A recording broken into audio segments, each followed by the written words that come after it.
something there is that doesn't love a wall. To whom is he saying this? To his neighbor as well as to the readers. Yes, as well as to the readers. Something there is that doesn't love a wall, that wants it down. That wants it down means that doesn't want the wall, that wants the wall to be broken or demolished. I could say elves to him, but it's not elves exactly, and I'd rather he said it for himself. I wanted to tell him, look, my dear neighbor, the invisible spirits around us don't want the wall. Because if I tell him the groundswell, the frozen earth doesn't like the wall, he will say good fences make good neighbors. And if I say that the hunters don't like the wall, still he would say good fences make good neighbors. The hunters don't come every day. Occasionally they come, and if they disturb the wall, we can build it, because good fences make good neighbors. He's not going to be convinced so easily that we don't need a wall. So now I'll try and tell him the invisible mischievous spirits, fairies, don't want the wall. Maybe he will be convinced with this fanciful idea. But it's not elves exactly, and I would rather he said it for himself. He is not going to agree to that, feels the poet. I hope he changes his mind and tells himself that a wall is not required. Why do I have to keep finding reasons to tell him that a wall is not required? Why can't he say it to himself? Is the poet's plea. I see him there, bringing a stone grasped firmly by the top in each hand, like an old stone savage armed. So until now the poet was also a part of, lifting the boulders and putting them back. Has the poet stopped that activity here? I see him there, bringing a stone grasped firmly by the top in each hand. So who is continuing with the activity of mending the wall now? Neighbor. Only the neighbor. The poet has stopped doing it. So therefore he says, I see him there, bringing a stone grasped firmly by the top in each hand, like this, holding the stones firmly, walking like an old stone savage armed, like a caveman with the stones as if they are his weapons, not listening to anyone, just going about his job. That's how the poet looks at the neighbor. He moves in darkness, as it seems to me. Oh, this neighbor. He moves in darkness. When will he be enlightened? When will he understand what is in my mind or what is in my heart, or how he could think in a different way? Not of woods only and the shade of trees. The darkness is not because of the woods or the forest or the dense branches of the trees. He will not go behind his father's saying. I know my neighbor, very traditional, conservative in thinking, just believes what his father told him. He believes in his father's saying. And he likes having thought of it so well. Not only did his father teach him well, but he also has thought about it well, and it's very, very difficult to change his mind. What does he say again? Good fences make good neighbors. So, you find that the poet concludes with the statement of the neighbor, good fences make good neighbors.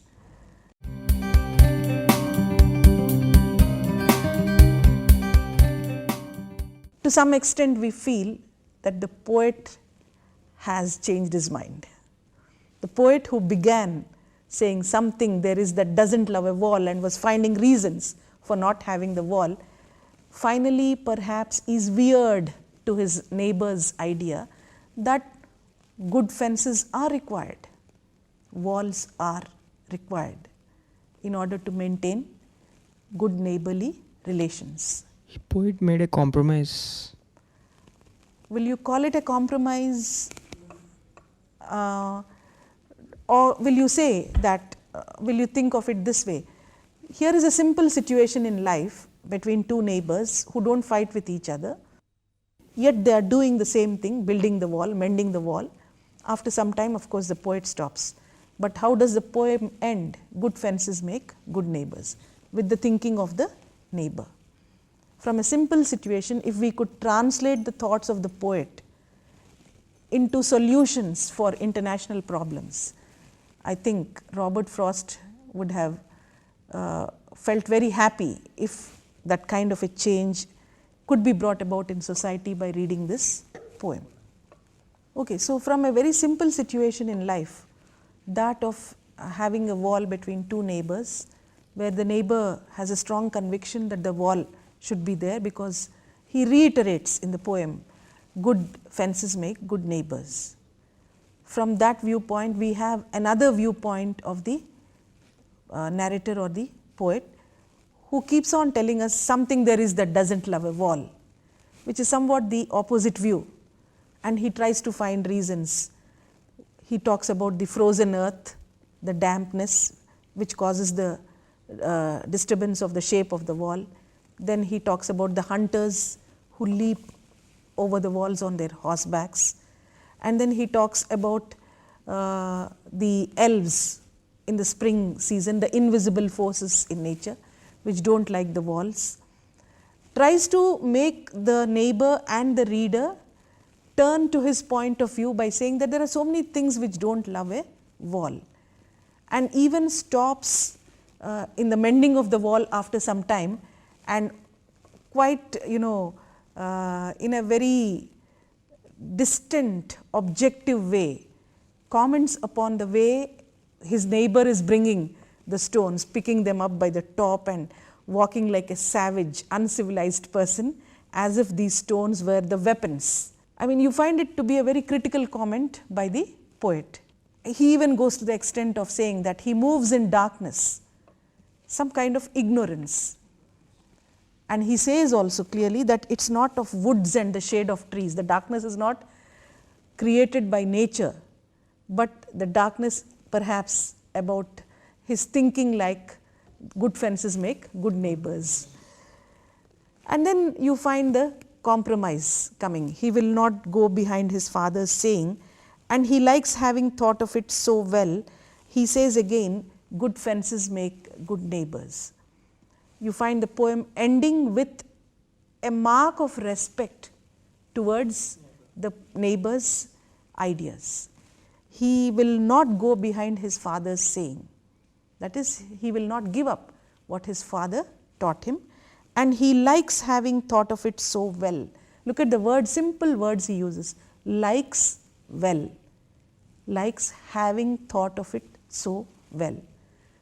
And so you find that there is a very strong, respectable, neighborly relationship between the two. From this simple situation in life, if we could carry it and take it to larger situations in the world, say the problems between neighboring countries, could be the wall. And if we learn to have a good wall or a good fence, perhaps we would have good neighborly relations. We could exist peacefully. We could live with greater understanding and cooperation. May be the idea of the poet.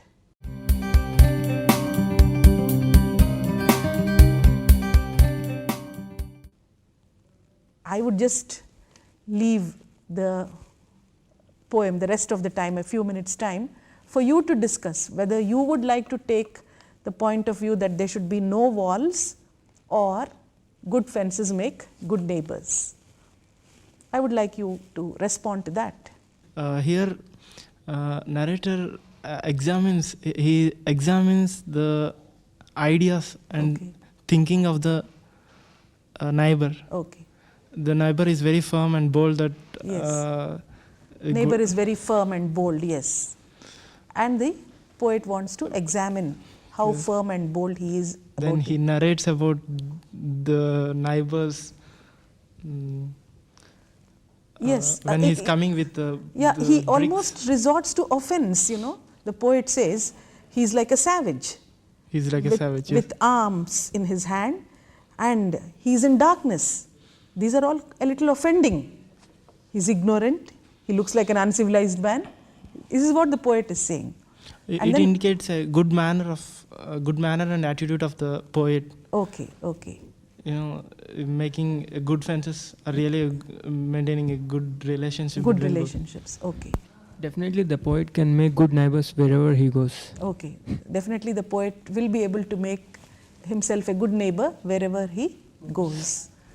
He said one thing that good fences make good neighbors at the end because he told in a clear way, he told cleverly, because as his neighbor is uncivilized and is not going to improve, he thought that he must be away from him Okay. by constructing that wall.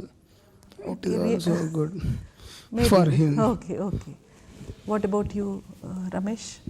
Good fences make a good neighbors. Maybe I think give respect and take respect. Okay, put in very simple terms, give respect and take respect, which is very much required in our day-to-day lives. Firstly, the poet not accept Yes, good friends is make not good neighbors, okay, but also some reasons. yeah, okay. Lastly, accept to good friends is make. Okay. So you feel that the poet accepts his neighbor's view that good fences make good neighbors, which is a mark of give respect and take respect. And the poet will be able to be a good neighbor wherever he goes. The poet creates positive energy right from beginning to ending. Yes. That's what it makes a good neighbor in him. Okay. So he exudes a lot of positive energy, and that's the reason also why he's able to accept his neighbor's point of view. He's not adamant about his own view. And that kind of flexibility in our thinking is required if we have to coexist peacefully. Yes, that's a good point.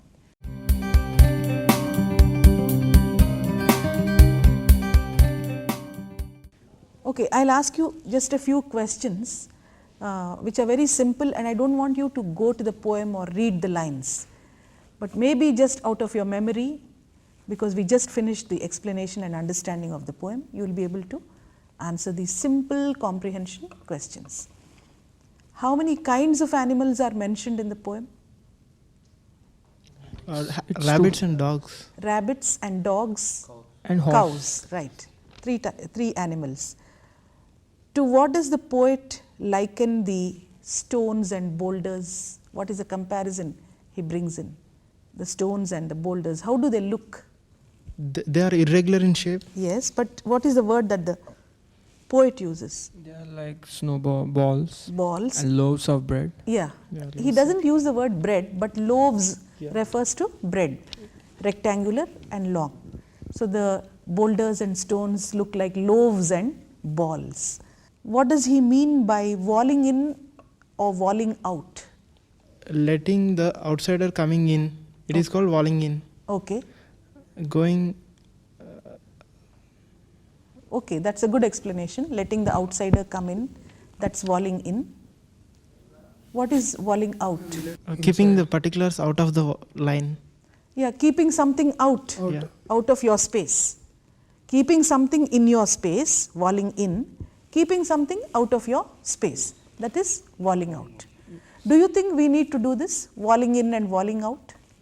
We can do this to some extent to be safe. Okay. Only for safety? Okay. Suppose the neighbor is not too good, then we need to Intentions. really be very careful about what we are walling in and what we are walling out. Okay. So if your neighbor is not good, then you are walling out help for him. Yeah? Definitely. Definitely. And if your neighbor is good, you are walling in help for him. Yes. Shall we understand it that way? Yes. What are the three somethings that don't love a wall in the poem? What are the three somethings? The wet surface in the earth, Okay. damp earth. Yes. earth, ideas of the poet and narrator. Okay, the ideas of the poet and But coming to narrator. the last, And there's one more in between. It's the hunter who leaps. The hunters who leap across over the walls on their horsebacks, right? So it's nature, the damp earth, then the hunters, and then the thoughts of the poet. I would like you to comment on the lines, bringing a stone grasped firmly by the top in each hand, like an old stone savage armed, he moves in darkness as it seems to me. here narrator describes the attitude of the neighbor. He is very firm in his opinion. Okay. He is very bold. Yeah. He don't want to go with any more ideas. He just want to carry on with the work. Okay. And What is the work there? adjusting, repairing the wall, Okay. What's the title of the poem? melting wall. Mending wall. Yeah. So he wants to just go on with his work, and anything else? The poet is just not fixed. The neighbor is just not flexible, Okay. and he has his own thought, Okay. and nothing can move him. Okay. That the narrator can include the neighbor in his thoughts, Okay. but the neighbor has no place for the narrator. That's Okay. what. Okay. I mean, that's a valid point. The neighbor has no place for the narrator. But still, when the poet goes and calls him from beyond the hill, the neighbor comes. The neighbor listens to him and comes. Would you say that the neighbor doesn't have place for the poet? Or is it just because it's good that the neighbor has called him for this job and he believes in it and therefore he has come? In the middle of the poem, the poet tried well to scrutinize the ideas, the attitude of the neighbor. Okay. At last, he is confirmed with this. Okay. The idea poet is confirmed with the neighbor's opinion. To build Fences. Yes. The narrator happens to be more inspiring than the neighbor. Okay, you feel that the narrator is more inspiring than the neighbor. That means you subscribe to the view that there should be no walls? Definitely. Okay. Is there anyone else in the class who feels there should be no walls? No wall, ma'am. We should have a wall. No wall. No walls. What about you? Definitely, we should have the wall between neighbors. Yeah. Now see, the majority here doesn't want walls. Only you are saying we should have walls. So you are the neighbor. They are all the poets. Okay. So is there any clash between you? There is a majority here and you are standing alone for that opinion. Do you feel that there is any clash of interest? Do you feel you can still coexist in spite of the fact that majority says there should be no walls and only you are saying that there should be a wall? Yeah, certainly here no one is wrong. The poet is not wrong and the neighbor is That's a good statement. No one is wrong. Yes. It's a good idea by the neighbor Okay. to have a wall between both of them. Yes. Definitely the good fences. Make good neighbors. Ultimately, I mean, we could perhaps bring in that line that Ramesh was saying, give respect and take respect. Yeah. What are the parts of the body mentioned to build the wall? What happens to fingers? Yes. Hands and fingers. What are the two seasons that are mentioned in the poem? Winter and spring. Okay.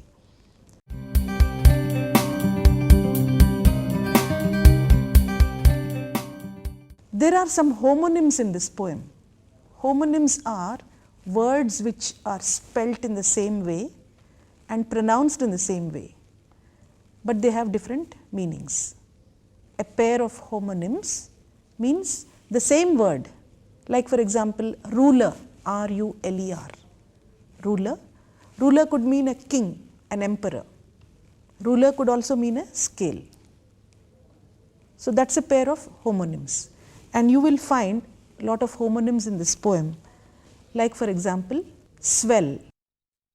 Swell is a word which has got two meanings. Generally homonyms function as nouns and as verbs also.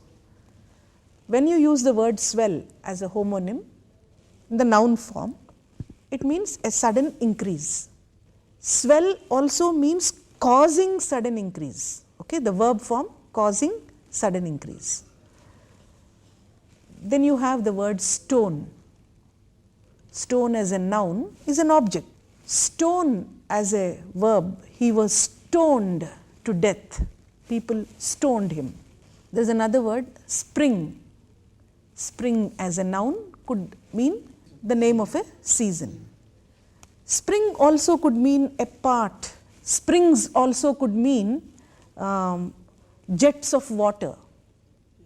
Okay? Then balance, there is another word, balance. Balance as a noun, you know, where you try to balance something with a weight and some object on the other side. That is balance. Balance as a verb, when you are cycling, you have to learn to balance. So, balancing. Then well. Well as a noun is, you know, a structure that you would find where you will have water at some depth. Then well also means he is well as an adverb. It means fine, in good health, he is fit. So, these are some homonyms in the poem which make us understand sometimes how poets are able to use simple words. Really the poet hasn't used any difficult words. Maybe if at all there is a difficult, one or two difficult words, I would say groundswell is one, and you have understood the meaning of it. The literal swelling of the ground because of the dampness of the earth, and the other meaning is the sudden increase in the number of people who have an opinion over an issue. Abreast is another word, difficult perhaps, that is walking side by side. Yelping, yelping means crying, crying dogs. Then is there any other word? Orchard, he had asked Aditya. That's a big garden, a plot of land which has lots of fruit bearing trees. That's called an orchard. Then notion, Notion, notion means an idea. Offense, a wrongdoing, something that hurts another.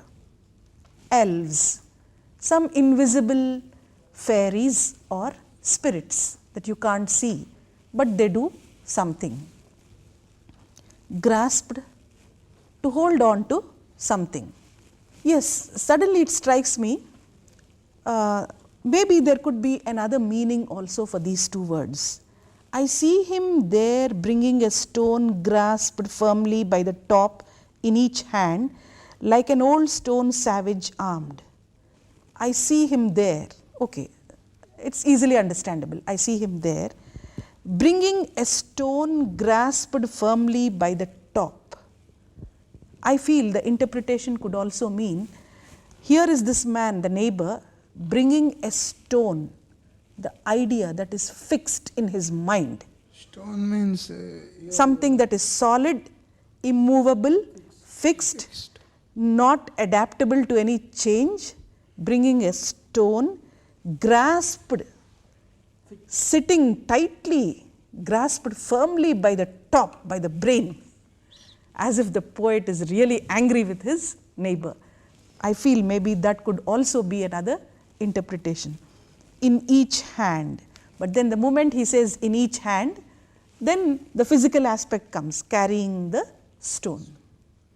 So you see how poets can just take you on a journey from the very physical representation of something to a metaphorical. Metaphorical means beyond our sense of understanding of the real, to take you to a different level of understanding.